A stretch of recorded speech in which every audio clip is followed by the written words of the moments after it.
A través de la oscuridad del sistema de desagüe, basura podrida y la peste de agua estancada, el ministro Meisberger, líder espiritual y salvador de mi familia, nos condujo hacia la cámara de Dios.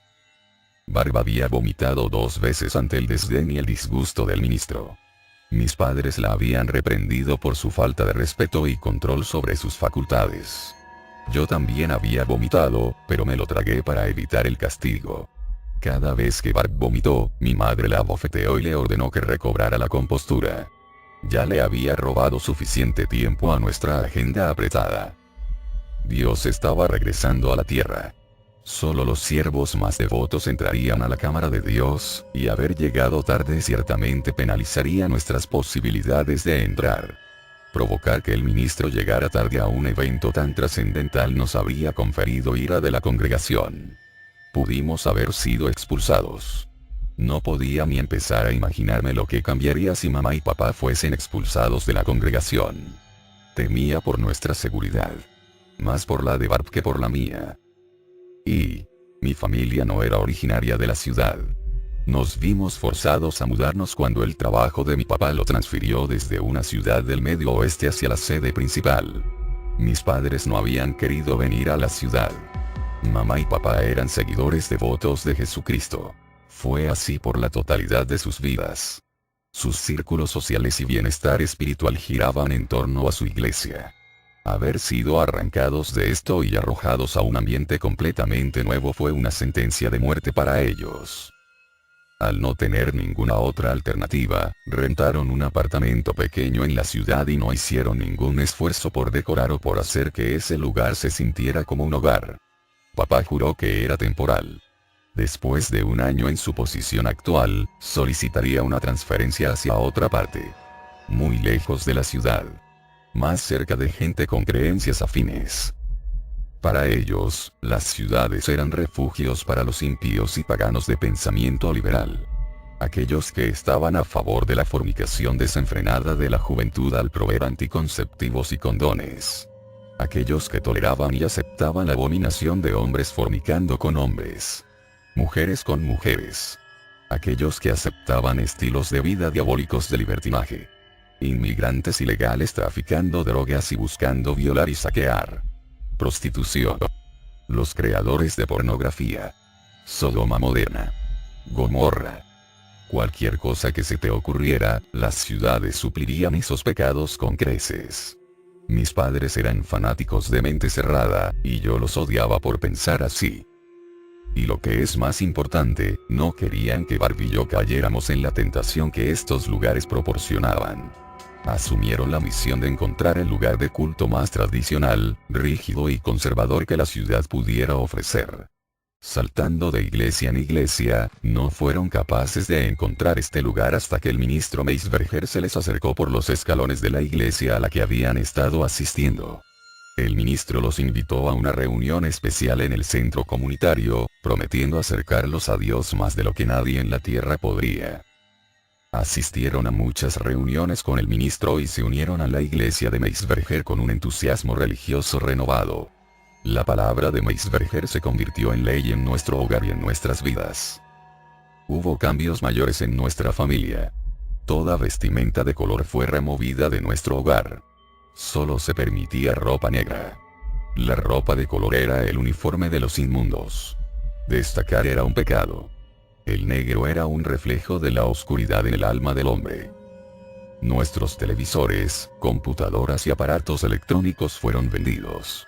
Estos eran utilizados para esparcir información errónea y propaganda, y para atentar con pecados capitales al proveer acceso fácil a compras en línea, juegos de azar y pornografía. Nos sacaron a Barb y a mí de la escuela, pues estas eran criaderos para esparcir las intenciones de los inmundos. Que los demás niños vivieran en el pecado nos influenciaría a que pecáramos con ellos. Nuestros profesores nos instruían blasfemias y profanidades difundidas bajo el nombre de la ciencia. Ahora, nuestra educación estaba en las manos de nuestros padres, quienes nos educaban a partir de un plan de estudios aprobado y creado por Meisberger a partir de sus enseñanzas religiosas. Como se pueden imaginar, Barb y yo no estábamos muy emocionados por los cambios severos en nuestras vidas. Me rehusé a entregar mi televisor y Xbox. mi tableta y computadora. Se me arrebató todo lo que poseía que me brindaba felicidad, entretenimiento o interacción social. La única forma de entretenimiento que se nos permitió fue una copia de la Biblia de Meisberger. Si no le dábamos uso, a nuestros padres se les había encomendado facilitar sermones sobre ella. Mi padre respondió a mi protesta por la pérdida de mis cosas con una cachetada firme a lo largo de mi rostro, un hombre que nunca en su vida me había levantado la mano. No me dolió tanto como me sorprendió y me avergonzó. No solo ardía en un nivel físico, lastimó mi alma. De la noche a la mañana, el hombre que amaba y respetaba se convirtió en un hombre al que temía y despreciaba. A Barb se le hizo mucho más difícil acostumbrarse a nuestro nuevo estilo de vida. Extrañaba a sus amigos y se escapaba de la casa con frecuencia para visitarlos. Regresaba con libros de contrabando y un iPod Nano que podía esconder con facilidad. Mamá y papá estaban dormidos cuando ella se iba y cuando regresaba. Sus excursiones nocturnas transcurrieron sin complicaciones por un tiempo hasta que abusó de su suerte y fue atrapada. Barbie llegó a casa y se encontró cara a cara con mi madre, quien había estado bebiendo un vaso con agua. Mamá despertó a papá, iniciando la primera de muchas discusiones explosivas. Me arrastré de la cama para ver lo que estaba sucediendo. Barbie les rugía, refiriéndose a ellos como fanáticos religiosos y diciéndoles que Meisberger estaba arruinando nuestras vidas. Ante la mención del nombre de Meisberger, papá impulsó su mano hacia atrás y abofeteó a Barb en la boca con más fuerza de la que había usado conmigo. Barb cayó por la cocina y golpeó las baldosas con un ruido sordo. Se sostuvo el costado de su rostro. Sus ojos se habían ampliado y su mandíbula se había abierto por el asombro. Me sentí identificado con su reacción. Sin otra palabra, Barb se precipitó hacia su habitación y cerró la puerta de golpe. Sus objetos blasfemos fueron descubiertos cuando mamá revisó su alcoba una vez que se había escapado. No regresó a casa por días y mis padres estaban furiosos con ella. El día que volvió, evidentemente estaba bajo la influencia del alcohol e hizo una rabieta contra el maltrato de nuestros padres. Esta vez, fue mamá quien repartió el castigo. Hizo llover golpes sobre su cabeza, tanto con palmas abiertas como puños. Barb se ovilló conforme los golpes llegaban. Los amenazó con ir a la policía. Fue aquí cuando mi padre verdaderamente perdió la cabeza. El invitar a una autoridad opuesta a la congregación al hogar y negocio de un hombre era un pecado grave. El hombre era el líder del hogar y al único a quien se le permitía interactuar con el mundo exterior. Dios creó al hombre para gobernar el hogar y dirigir a la familia. El hombre era fuerte, resiliente y un autoritario. El cometido de la mujer era el de dar a luz a tantos hijos del hombre como fuera posible, criar a esos hijos y encargarse del hogar. Mamá reaccionó a la amenaza de Barb hiriéndola verdaderamente. Mamá la pateó. Barb, por reflejo, se abalanzó y empujó a nuestra madre a la pared. Luego hizo un intento por escapar. Papá la atrapó antes de que pudiera llegar a las escaleras. Barb chilló y gritó pidiendo ayuda. Algunos vecinos salieron de sus apartamentos para ver lo que estaba sucediendo. Eran latinos o algún otro tipo de extranjeros. Papá les dijo que Barb estaba tratando de escapar, y esa fue excusa suficiente para que lo olvidaran. Era una riña familiar. No era nada nuevo en una ciudad grande. Una persona gritando y portándose como una demente era habitual para la zona. Papá regresó a Barb al apartamento arrastrándola del cabello. La tiró por la puerta de su habitación y la cerró detrás de sí. Me llamó para que le trajera su caja de herramientas y yo obedecí al no querer sufrir la ira de mi padre. Papá instaló un candado en la puerta y dejó a Barb atrapada dentro. Era una prisionera en su habitación. Mamá le daba una cubeta para que pasara su excremento y orina. Era alimentada 2 veces al día y se le daba un bote con agua para su sustento. Cuando comenzó a gritar, papá se puso firme. Me agarró un brazo, me llevó a la habitación de Barb y le dijo que, si no se calmaba, sus castigos ahora serían infligidos en mí. Para demostrar su punto, papá torció mi brazo hasta que le estaba rogando que me liberara. La respuesta de Barb fue nada menos que un desastre. «Jode», vociferó entre dientes y arrojó un plato de comida en el rostro de mi padre. Le pegó en la boca. El plato cayó al suelo, quebrándose y esparciendo comida por todas partes. Solo capté un vistazo del rostro de mi padre y huí en busca de refugio. Se lanzó hacia la puerta de la habitación y la cerró de golpe, haciendo temblar el apartamento. Pero no ahogó el sonido de sus bofetadas y puñetazos golpeando carne. Mientras más fuerte gritaba Barb, más fuerte era la golpiza, que recibió hasta que guardó silencio. Mamá entró a la habitación y escoltó a papá hacia afuera. Había sangre en sus nudillos y en su rostro. Barb estaba desplegada en su cama. Su nariz estaba sangrando. Su rostro estaba rojo e inflado. Sus labios estaban partidos y ensangrentados. Lloraba, sollozando en silencio. Después se estabilizó todo. Barb, temiendo que se impartirían castigos sobre nosotros dos, decidió acatar sus quehaceres, las lecciones espirituales de mamá y las oraciones. Se remolcaba a sí misma por todo ello, inexpresiva, muerta por dentro, resignada ante su destino. Se confinaba a su habitación, optando por el aislamiento. Yo hice lo mismo. Ahora nuestro hogar estaba en silencio todo el tiempo. Mientras papá trabajaba, mamá se enfocaba en sus estudios religiosos y en impartir nuestras lecciones. Fue la experiencia más miserable de mi vida y tenía demasiado miedo como para defendernos a Barb y a mí. La ira y furia de papá no era algo que quisiera vivir. 2 semanas después del incidente, mis padres nos dijeron que nos mudaríamos para unirnos al resto de la congregación. Barb trató de ocultar su reacción ante el anuncio. Las lágrimas y su mirada derrotada no pudieron disimular sus sentimientos. En cuestión de una semana, Meisberger llegó a nuestro hogar y mis padres le entregaron un cheque con sus ahorros de vida. Mis padres donaron todo su dinero a la congregación.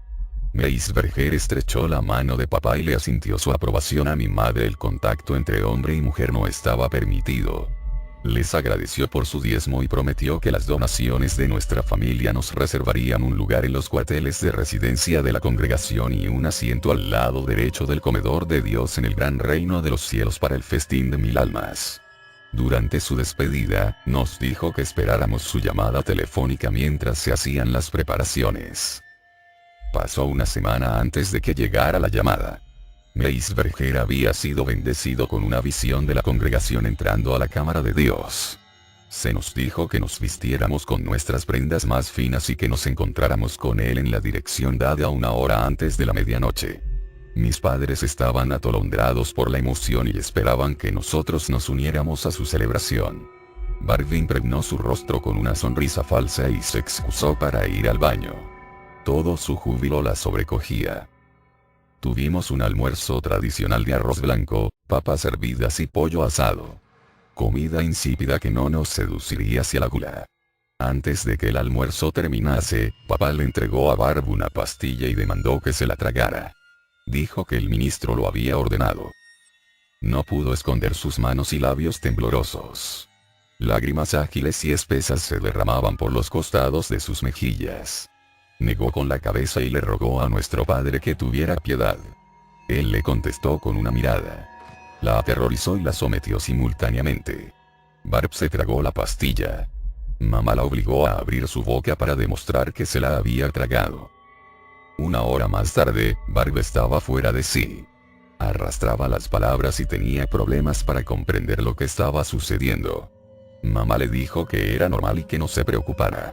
Barb se quedó dormida en su silla y papá dijo que era hora de irnos. La levantó por encima de su hombro como un saco de patatas y la cargó afuera del apartamento. Sus extremidades se mecían flácidamente. Se veía muerta, con la excepción de un tic incómodo en su rostro. Nos subimos al elevador y bajamos hacia el estacionamiento. Siguiendo la dirección del ministro, condujimos afuera de la ciudad hacia el punto de encuentro en los suburbios. Barb estaba murmurando en el asiento trasero, semiconsciente. Policía, culto y asustada fueron las únicas palabras que pude descifrar. Temiendo por su seguridad, y por la mía, le pedí a mis padres que me explicaran los pasajes del Oscuro Perpetua. Papá me contó sobre la segunda venida de Jesucristo y los eventos del libro de Revelaciones. Los malvados serían castigados con la segunda muerte y amplió su explicación. No le estaba prestando atención. Estaba siendo consumido por pensamientos de intentos de escape. Una hora antes de la medianoche, ya no había muchos carros por donde estábamos conduciendo. En la ciudad, había habido oportunidades de escape en los semáforos con las personas justo afuera de las puertas del auto. No me atreví a abandonar a Barb. Aún no había recuperado su raciocinio. Al llegar a nuestro destino, nos estacionamos en un sitio de parqueo que solía ser un supermercado. El edificio ruinoso se erigía al otro lado de la calle. Todas las ventanas estaban rotas y había vidrio esparcido por el pavimento. Se veía como si no hubiese sido usado en años. Le pregunté a mis padres si era ahí en donde íbamos a vivir de ahora en adelante. Confirmaron mis sospechas en tanto salíamos del auto. Al cargar a Barb con uno de sus brazos alrededor de mi hombro, ella fue capaz de pararse sobre sus propios pies con algo de apoyo. Quise protestar acerca de entrar al edificio. Se veía inseguro, e ir adentro me asustaba. Temía que colapsara encima de nosotros. Mamá dijo que el ministro le compró el edificio abandonado a la ciudad. Iba a ser renovado y convertido en los cuarteles y área de residencia de la congregación. Íbamos a ser bienvenidos oficialmente en la congregación. Y lo que era más importante, íbamos a presenciar el retorno de Dios a la tierra. Caminamos hacia el patio oscuro y las características del edificio se volvieron más claras. Las ventanas cuadradas estaban rotas y habían sido tapadas con madera contrachapada. Los restos de dos chimeneas metálicas se ubicaban contra la pared, en donde colgaban desde unos cuantos ganchos. En general, el lugar era una posilga horripilante e inhóspita. Y se suponía que se iba a convertir en mi nuevo hogar. En la puerta frontal, mi padre tocó 2 veces y luego otras 6 veces. Las cerraduras rechinantes llenaron el silencio vacío de la noche como un bebé llorón. Éramos las únicas almas en kilómetros a la redonda. Ningún zumbido de la vida de la ciudad. Ningún auto. Ninguna persona. Nada. Mis sentidos iban a toda marcha como si cualquier sonido ligero fuera un peligro que se avecinaba. Meisberger nos saludó. Vestía con una camisa negra de sacerdote con un cuello negro en vez del blanco con chaqueta negra que se usa por tradición. Se disculpó por demorarse tanto en abrir la puerta, que estaba vieja y necesitaba lubricación. Me sentí aliviado cuando vi personas paradas detrás de Meisberger, todas vestidas de negro. Los hombres estaban parados a un lado de la sala. Las mujeres en el otro. Entre ellos, había niños y adolescentes. Sus expresiones se me escaparon al ser tantos de ellos observándome. Antes de nuestro viaje hacia la cámara de Dios, quiero proponer un brindis, dijo Meisberger. Pese a que se veía como una petición, fue una orden directa. Una mujer joven cargó una bandeja de vino para nosotros. Creí que el alcohol era malo, musitó Barb, recuperándose de la pastilla. Al haber sido bendecido por mi mano, este no es alcohol que será consumido por placer. Esto es comunión. La sangre de nuestro Dios, respondió Meisberger, agitado por el cuestionamiento de Barb. Papá le siseó a Barb y alzó su mano para golpearla. Meisberger colocó una mano en el hombro de papá y apagó su enojo. Esta noche no es una noche para la violencia. Jovencita, por favor, no te aproveches de mi gentileza. Ahora y si me hacen el favor de seguirme, los no iniciados deben viajar por un camino diferente. Debo guiarlos hacia el otro lado como su líder espiritual y el emisario de Dios en la tierra. Seguimos a Meisberger por el patio y por un costado del edificio. Llegamos a una hilera de árboles y entramos al bosque hasta que alcanzamos nuestro destino, la abertura de una cloaca. Fue así como terminamos en las alcantarillas, encaminados hacia la cámara de Dios. Luego de que Barb vomitara 2 veces, aceleramos nuestro ritmo hasta que llegamos a una intersección en los túneles. Meisberger giró hacia la izquierda. Había 13 candelas encendidas a cada lado del túnel, marcando la entrada. La cámara de Dios, dijo Meisberger en voz alta y siguió caminando. Las 26 flamas representan a los inquilinos de nuestra fe. Estas son las luces guías para un mundo salvaje de oscuridad y depravación. Siempre y cuando la calidez de su luz los toque, sus almas permanecerán puras y merecedoras de la atención y del amor de Dios. Alabado sea Dios, exclamaron mis padres al unísono. Barb apretó mi mano con fuerza. La luz de Dios los está tocando, declaró Meisberger. Barb se rió por lo bajo hasta que se le escapó una risotada. Escucharlo fue alarmante. Se sintió foráneo. No tenía sentido, especialmente no en ese momento. Dios no es real. Eres un mentiroso. Confía en mí, pues soy el profeta, la voz de Dios en esta tierra, el salvador de los inmundos sensatos. Tener fe en mí es tener fe en Dios. Rectificación 4:8, Argento el pontífice citó al ministro. Barb se liberó y corrió. Desapareció en la oscuridad del túnel. Papá la persiguió. El sonido de las pisadas de Barb salpicando en el agua sonaban más y más distantes. La segunda serie de salpicaduras la siguió en un apuro, mucho más veloz. Papá arrastró a Barb hasta nosotros. La obligó a arrodillarse enfrente del ministro. Papá la sostuvo mientras Meisberger negaba con la cabeza, decepcionado. Lo siento tanto, mi profeta, se disculpó mamá con el ministro. Papá le frunció el ceño a mi madre.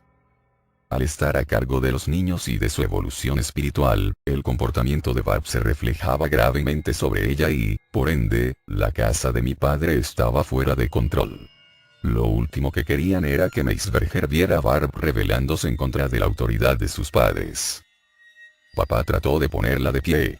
Barb permaneció tendida en el agua de alcantarilla y lloraba. Mamá y papá le gritaron que se pusiera de pie. Ella les dijo con insolencia que se fueran al diablo y le escupió al ministro. Meisberger levantó un dedo para que guardaran silencio. Mamá y papá se callaron de inmediato. Tu fe es débil, Bárbara.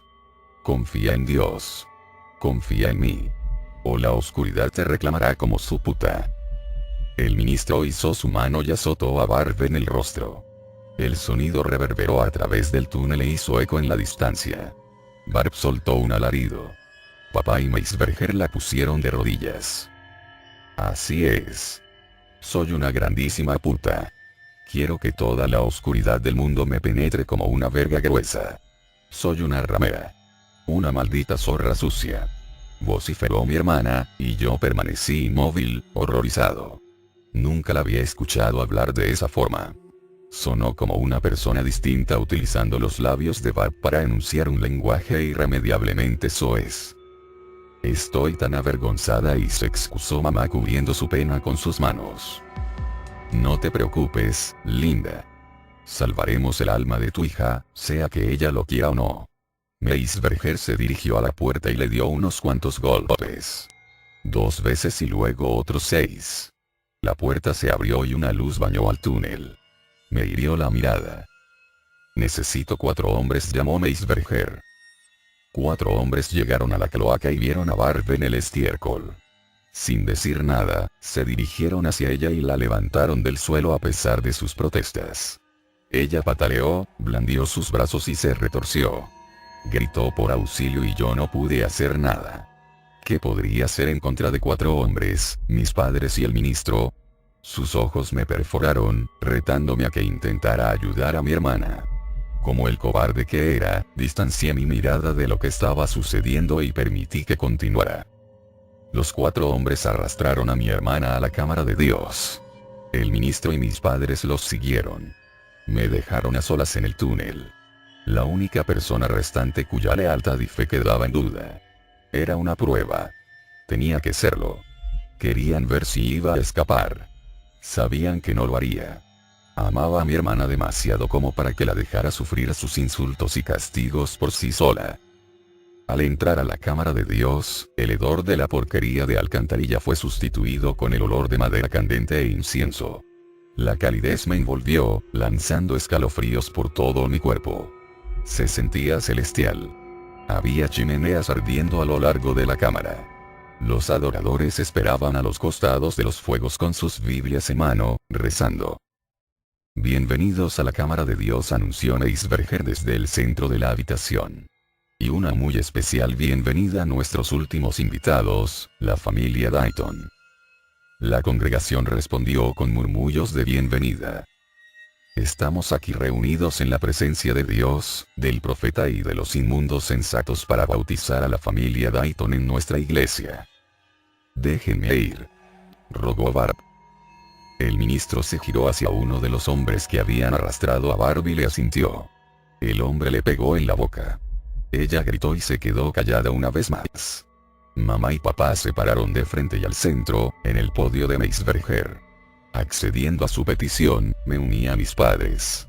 Mamá acogió una de mis manos en la suya y la apretó. Yo no quería sostener su mano.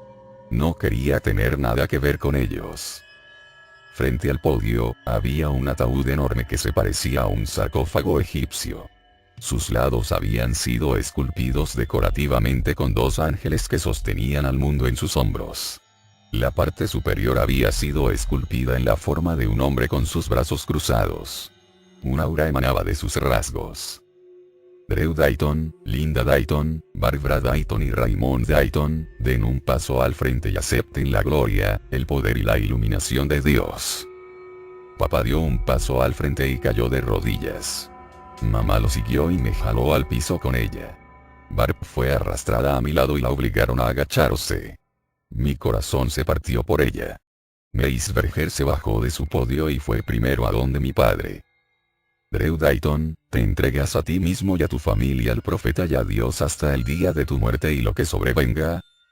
Yo, Drew Dayton, me entrego a mí mismo y a mi familia al profeta y a Dios hasta el día de mi muerte y lo que sobrevenga. Uno de los adoradores le dio al ministro una botella de vino. Él la descorchó y vertió vino sobre la cabeza de mi padre. ¿Aceptarás el lazo de sangre entre el hombre y Dios? Soy uno con Dios, replicó mi padre. El ministro asomó la botella en la boca de mi padre, y este bebió. Meisberger se movió hacia mi madre y realizó el mismo ritual, y luego seguía yo.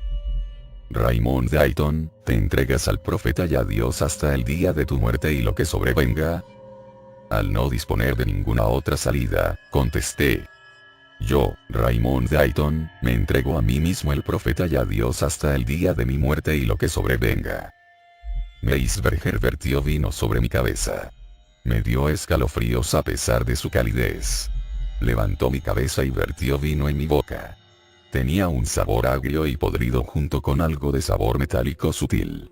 Luego, Meisberger se acercó y me tomó de la mano. Me puso de pie y sostuvo mi mano en la de él. Ahora la sangre del profeta y de Dios corre a través de tus venas. Gritó, alzando mi mano en el aire. La congregación aplaudió y vitoreó furiosamente. Mamá y papá se veían complacidos con ellos mismos. Yo odiaba a todos los que me rodeaban. Barb se veía como si estuviera a punto de tener náuseas de nuevo. Meisberger la notó y su expresión cambió. Sus ojos se tornaron fríos, contrastando con la afectuosidad que había mostrado hace solo un momento. Levantó su puño en el aire y la cámara se enmudeció. Todos los ojos retornaron a él una vez más.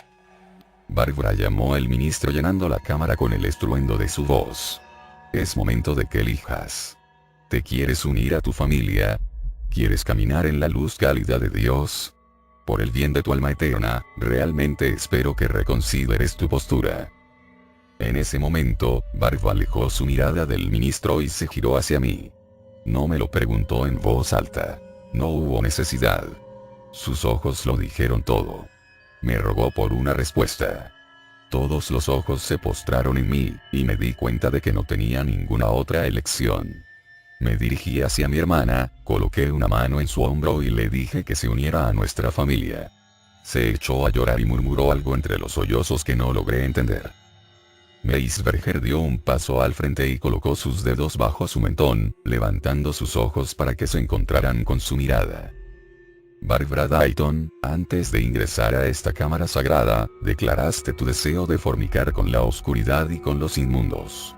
Según tu propia confesión, deseaste ser una puta para los inmundos y aquellos que caminan en la oscuridad. Ahora niegas estas afirmaciones. ¿Eliges caminar en la calidez de la luz de Dios? Sí, gimoteó Barb. Barbara Dayton, ¿te entregas al profeta y a Dios hasta el día de tu muerte y lo que sobrevenga? Sí, gimoteó de nuevo. El ministro vertió el resto del vino sobre su cabeza y luego colocó los labios de la botella contra los de Barb. Ella recibió el vino en su boca y luego lo escupió, rociándolo por el rostro y la ropa del ministro. La congregación jadeó colectivamente. Loco de mierda. Esto es sangre. Le gritó Barb, y un escalofrío me atravesó. Meisberger no reaccionó tras haber sido escupido. Continuó como si nada hubiera pasado. Familia Dayton, Dios los ha bendecido con su sangre, así como ha bendecido al resto de nuestra congregación. Dios da sus bendiciones y demanda fe, oración y sacrificio a cambio. Arrodíllense ante Dios y correspondan su gesto piadoso. Mamá y papá fueron al sarcófago. Yo seguí su ejemplo y me arrodillé junto a ellos. Barb se quedó en su sitio. Meisberger le asintió una vez más al grupo de hombres que llegaron para obligarla a unírsenos. «Suéltenme, cabrones», gritó Barb en tanto era empujada hacia enfrente. El ministro permaneció de pie pacientemente frente al sarcófago. Una vez que Barb estaba en el lugar que le correspondía, dos hombres la sostuvieron.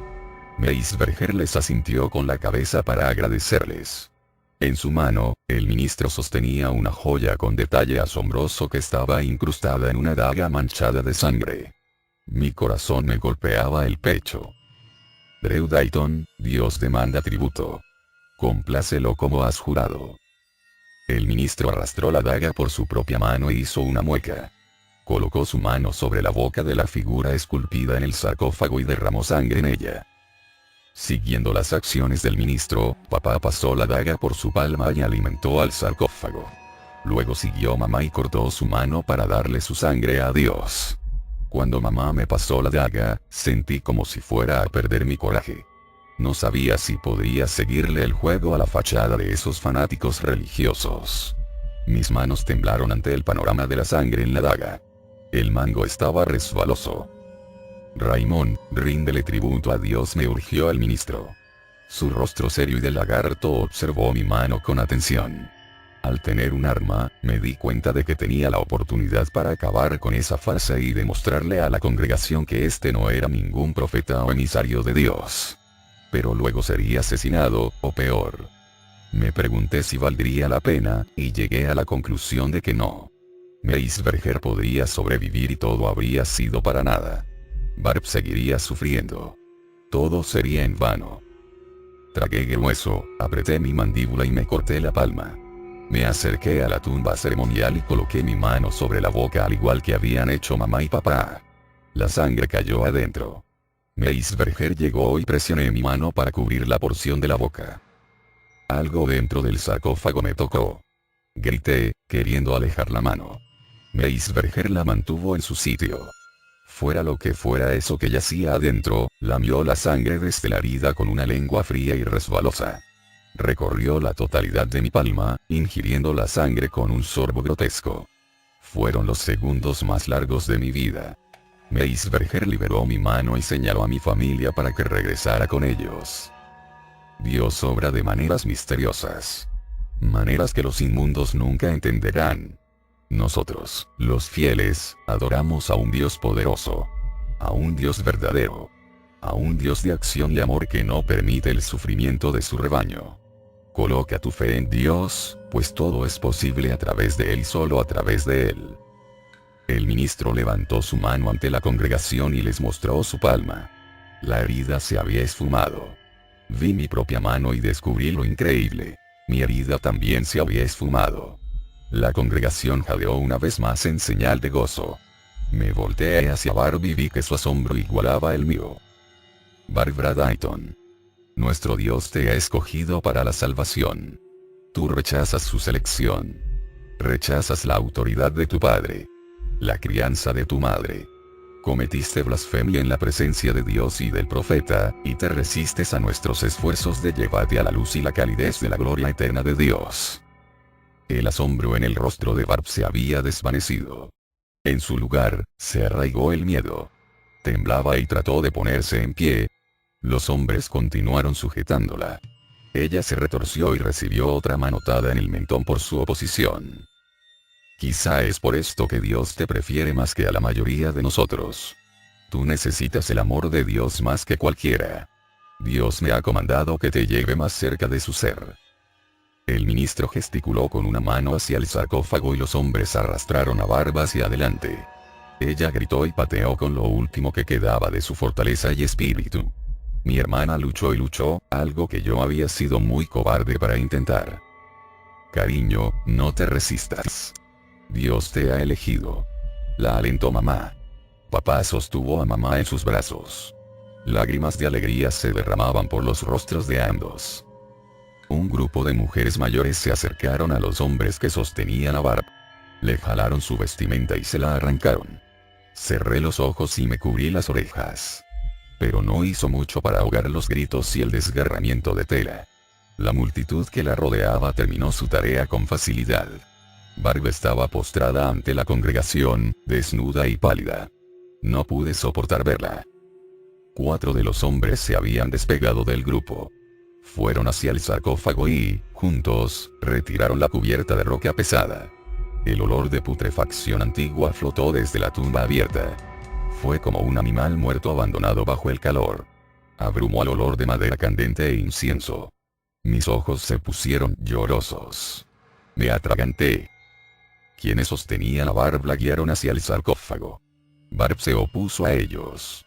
¿De dónde encontró la energía? Nunca lo sabré, pero entre sus gritos, llantos y sollozos, me rogó que la ayudara. Cuando finalmente llegó al sarcófago y dio un vistazo en su interior, el pánico en los ojos de Barb se grabó a fuego en mi memoria. Algo se rompió dentro de ella. El frenesí agitado de su oposición culminó. Una mirada de desilusión dominó sus ojos. Fuera lo que había visto, la obligó a resignarse ante su destino. Meisberger alejó a los hombres de Barb con un meneo de su mano. Ellos liberaron a mi hermana, quien se quedó parada, estupefacta, observando al interior de la boca del sarcófago. Encomendamos el cuerpo y alma de Barbara Dayton a Dios para su paz eterna. Y tomó a mi hermana en sus brazos como un novio cargando a su prometida por el umbral. Un par de manos viejas y marchitas se extendieron desde el sarcófago para recibir el descenso de Barb. El ministro la posó sobre los brazos vetustos y la siguió bajando hasta que ambos estaban juntos en el interior del sarcófago. Con otro gesto de su mano, los 4 hombres volvieron para deslizar la cubierta en su lugar. La cámara de Dios quedó en silencio una vez más. La congregación inclinaron sus cabezas en señal de oración. Esperaba que Barb gritaría. Que daría un último alarido o indicación de angustia. No hubo nada aparte del sonido de mi corazón martillando mis oídos. Esa fue la última vez que vi a mi hermana. Pasaron 5 semanas desde nuestra inauguración como parte de la congregación. Cada mañana comenzaba con oraciones. Luego del desayuno, Meisberger nos presentaba una lección de su Biblia y luego todos iban al frente de la habitación y se cortaban las palmas con una daga. La sangre era recolectada en botellas de vino como nuestro sacrificio para Dios. Estas heridas no sanaban. Eran dolorosas y susceptibles a infecciones. Era una práctica común en la congregación. Las heridas solo sanaban hasta que íbamos a la cámara de Dios a depositar nuestra sangre directamente en la boca de Dios. Papá renunció a su trabajo en la ciudad, terminó el contrato de nuestro apartamento y trajo unas cuantas pertenencias valiosas que Meisberger nos permitió conservar en la destilería vieja. Mamá estaba embarazada. Tenía una hermana o hermano nuevo en camino. No sabríamos nada hasta que el bebé naciera. Incluso para emergencias, a las mujeres no se les permitía ver a doctores. Tenía la esperanza de que el bebé naciera saludable, pero no me importaba si mamá vivía o moría después de ello. Lo mismo con papá. No había hablado con ellos desde la noche en la que abandonaron a su hija para ser sacrificada afuera lo que fuera que se encontrara dentro del sarcófago. Al vivir en la congregación, las oraciones en la cámara de Dios eran raras. En 5 semanas, solo habíamos ido 3 veces a dar sangre directamente. La congregación era capaz de acceder a la cámara a través de una puerta en el sótano. Esta también daba acceso a la puerta que conducía a los túneles de las alcantarillas y al mundo exterior. Solo fue cuestión de amasar el coraje y esperar a mi oportunidad. 5 semanas después de haber perdido a Barb, hice mi jugada cuando estaba seguro de que era el momento indicado. Esperé hasta muy temprano por la mañana, me salí de la cama y repté por los cuarteles de los hombres en la oscuridad. Aún no podía arriesgarme a encender una candela. Justo afuera de la habitación, a paso de tortuga para asegurarme de que nadie escuchara mis pisadas, atravesé la destilería hasta que llegué a la puerta del sótano. Una vez ahí, encendí la candela de aceite. Un nudo se torció en mi estómago por los recuerdos de las palabras de Meisberger que volvieron a mí. Siempre y cuando la calidez de su luz los toque, sus almas permanecerán puras y merecedoras de la atención y del amor de Dios. Solo quedaba entrar a la cámara de Dios una vez más y luego llegar a la puerta de los túneles. Al no haber nadie alrededor y con la expectativa de estar solo, me apresuré por el sótano y abrí la puerta hacia la cámara. Las chimeneas se habían extinguido y no había incienso ardiendo, lo cual provocó que el olor en la cámara de Dios fuera más potente que nunca. El sarcófago se encontraba bajo la sombra del podio de Meisberger. Los días previos a mi escape, decidí que no me molestaría con ello. Escapar de la congregación era mi meta. Todo lo demás era innecesario. Y, aún así, me hallé a mí mismo parado frente al sarcófago. No había nadie que impidiera que hiciera eso que había catalogado como innecesario, y que simplemente añoraba por venganza. Nunca creí que se me presentaría la oportunidad. Creí que tendría que huir a toda marcha hacia los túneles siendo perseguido desde cerca. La boca de la figura en el sarcófago estaba lo suficientemente abierta como para que la candela cupiera. Ahora, la decisión estaba entre navegar los túneles sin luz alguna y obtener mi venganza, o enfocarme en asegurar mi escape.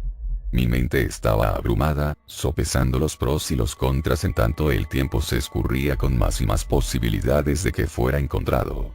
Lo que seguía apareciendo en mi cabeza era lo cobarde que fui cuando Barb más me necesitaba. Había jurado desde la muerte de mi hermana que no me retractaría ni me dejaría intimidar. No permitiría que esta oportunidad se desperdiciara. Al escudriñar las chimeneas extintas, descubrí exactamente lo que necesitaba entre los restos chamuscados. Un trozo de madera largo y delgado se encontraba a un lado de una de las chimeneas, el cual no había sido usado. Me serviría muy bien como antorcha. Me tomó unos cuantos segundos de aplicación directa para que el pedazo de madera cogiera fuego. Fui al sarcófago y coloqué la candela ardiente sobre la boca en donde una cantidad inimaginable de sangre había sido dada como alimento para lo que vivía adentro. Cuando estaba a punto de soltarla, una voz gritó desde el interior. Era la de Barb. Por favor, Ray, no lo hagas. Sigo viva.